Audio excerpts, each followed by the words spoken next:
Hey, what's going on? My name is Nate, lawyer turned YouTuber, and welcome back to the channel. If you're new here, hit that join button, subscribe to the channel, do all that great YouTube stuff. Help me get you out more of this content. So today, Lori Loughlin and her husband are pleading guilty in the college admissions scandal. Now, this is hot off the presses, and they're going to serve prison time. Now, if you don't know who Lori Loughlin is, she's the actress from Full House and even Fuller House, and her husband is famous too. And they paid all this money to get their kids into prestigious schools, but while doing so, they committed some crimes. Good morning, Lindsay. Good morning, Robin. This is all unfolding just as prosecutors said that it would. The 13 parents who pled guilty on Monday prior to the grand jury indictment yesterday were spared this new criminal charge. But for 16 parents who had not signaled their intention to plead guilty, including actress Lori Loughlin, the potential prison time they face if convicted just doubled. This morning, more legal trouble for actress Lori Loughlin and her husband. They're among 16 parents now facing an additional criminal charge in the college admissions scandal. Already charged with mail fraud, they're now also accused of conspiracy to commit money laundering. Prosecutors say the former Full House star and her fashion designer husband shelled out $500,000 in bribes to help get their daughters, including YouTube star Olivia Jade, into USC. This is Olivia Jade.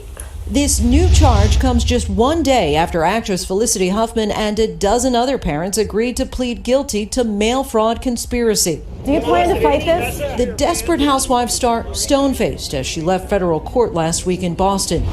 This in stark contrast to Loughlin smiling before her own court appearance.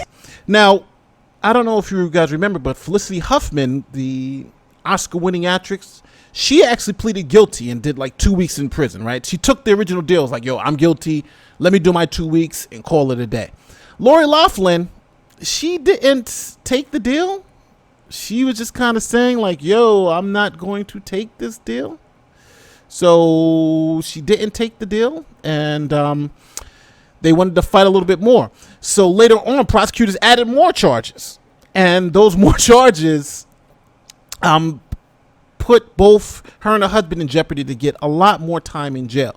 So now they've come to that come to Jesus moment and have decided to plead guilty and do jail time. So let's read the article and see what's going on. So again, this is hot off the presses today.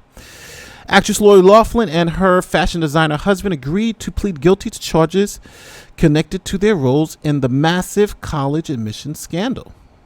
Wow. So they struck a deal with federal prosecutors in Boston.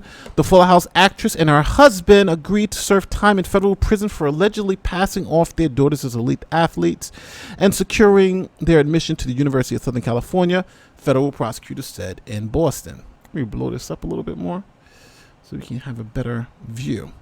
So Loughlin has agreed to plead guilty to one count of conspiracy to commit wire fraud and mail fraud, and her husband is now expected to plead guilty to one count of conspiracy to commit wire fraud and mail fraud and honest services wire and mail fraud, authorities said.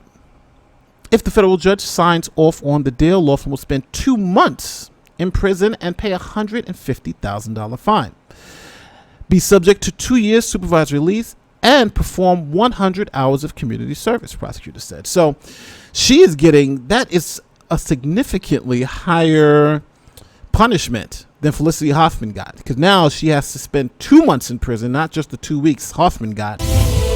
We're following multiple breaking stories, including actress Felicity Huffman, sentenced to 14 days in prison for her role in what authorities say is the largest college admissions cheating scam ever prosecuted. $150,000 fine. Wow. So she's got a lot. She's got a lot that she's got to do. And her husband, he's going to spend 5 months in prison and a $250,000 fine, 2 years supervised release, and 200 hours of community service. So this deal is a tough deal for them. I bet they wish they'd have taken the earlier deal. Under the plea agreement filed today, the defendants will serve a prison term reflecting their respective roles in a conspiracy to corrupt the college admissions process, which are consistent with prior sentences in this case. As the U.S. attorney said, we will continue to pursue accountability. And that's just fluff that they always say. We're going to pursue justice forever and blah, blah, whatever.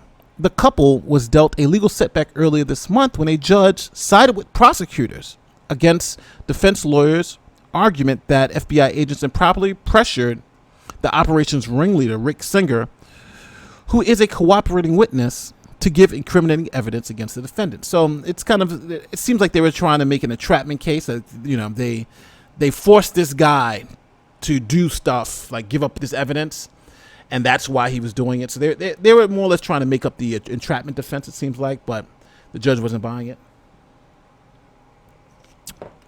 So it seems like they were hinging a lot of their hope that they can get out of this based on that argument. But when it didn't go that way, they had to have the come to Jesus moment. And what are we going to do? and it seems like pleading guilty with all the evidence that the state had was, it's kind of like, what else can you do? Loughlin, 55, and her husband, who's 56. I'm not saying his name because I'm not sure if it's Giannulli or whatever. So her husband, he's 56. They both live in Los Angeles, and the next court date is not immediately set, obviously because of the My Sharona Cyrus. The attorney for the couple could not immediately be reached Thursday. Of course not. His clients are now pleading guilty. Now they're doing a little review of the college admission scandals. 50 affluent parents, big dollars of backdoor methods, yada, yada, yada. Singer was paid millions of dollars to inflate resumes. We know what Singer did. They're talking about college sports. In college sports, coaches are often given wide latitude. Okay, so they're showing, this is more or less saying exactly how they were able to get around the college admissions piece and what happens. So here it says, in Loughlin's case, for examples, Olivia J. Giuliani and Isabel Rose were photographed working out on rowing machines such as are used by crew athletes. Prosecutor said the daughters, who never participated in crew, were not accused of any wrongdoing. So they had them take pictures of them pretending that they were on the row team, but they weren't. Loughlin and Oscar-nominated actress Felicity Huffman, who we were talking about earlier, were the two biggest names caught up in the massive probe dubbed Operation Varsity Blues. Yeah, so this was a good article. But at the end of the day, do you guys think justice was served? It seems like Lori Loughlin and husband, they're going to do a little time. But, do they deserve to do this much time? Do they deserve to do months in prison for this college admissions scandal? They're facing, 2 months in federal lockup isn't like something to sneeze at. Like, that's some time. And, the husband, was it 5 months? That's nothing to laugh at. I'm assuming what they're going to do is let one go in for 2 months and then the other one go in for 5 months. It's a hell of a sentence. But do you think justice was served here? Do you think justice was served? Personally, I think they got what they deserved. I think, you can do your dirt, but when you get caught, you got to pay. They got caught, they got to pay. It's hard to question their attorneys telling them to hold out all this time, but it seems like holding out did not work. It got them worse sentences than they would have gotten if they would have just took the plea earlier. Now you wait months and months and now have to do some serious time. It just, mistakes were made. But maybe their legal team had information I don't have or I wasn't privy to. But when you got emails, text messages, voice recordings, all this stuff, it seems like they should have come to this conclusion, last year sometimes when this first broke out. But again, I just want to let you guys know, when you're being prosecuted, the deals don't get better over time unless the information that's coming out gets better for you. But generally, the deals get worse. You start off with something light, and they get progressively worse. And that's what happened here. They start off light and got progressively worse. Leave your comments below. Let me know how you feel. My name is Nate, lawyer, YouTuber. I'm going to check you next time.